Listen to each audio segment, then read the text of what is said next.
Yeah, I think the future belongs to techno-religions. I mean, the big religions, the important religions of the 21st century are more likely to emerge from Silicon Valley than they are from the Middle East or from Afghanistan or Syria or any of these places.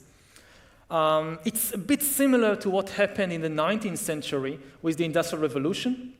When the Industrial Revolution swept through the world, you had a lot of reaction. It created a lot of new problems. It destroyed a lot of old certainties and hierarchies.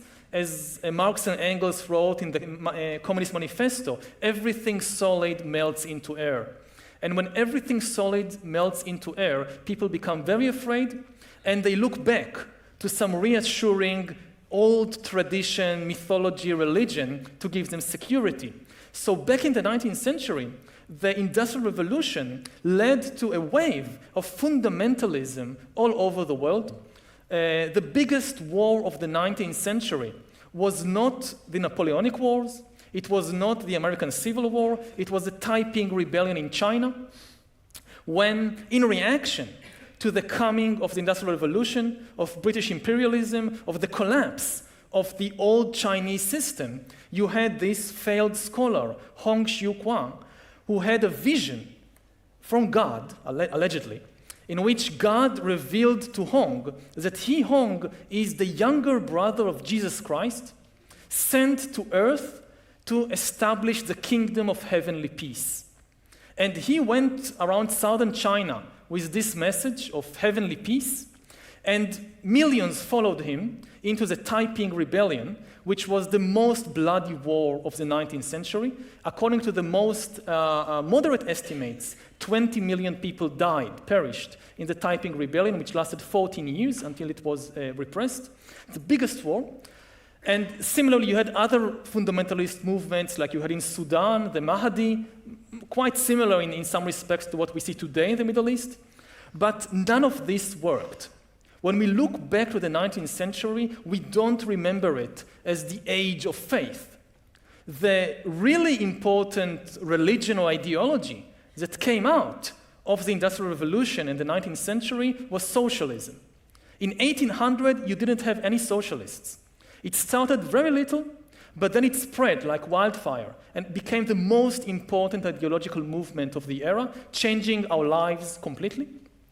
And the key to the success of the socialists was that they were relevant. They looked to the future, not to the past. They didn't study ancient scriptures. They studied the technology and the economic structures created by the Industrial Revolution. Therefore, they had something relevant to say about the new problems and opportunities of the Industrial Revolution. Now we are in the midst of a second Industrial Revolution. This time, the main engines of change are not steam and electricity, they are biotechnology and computer science, intelligent design.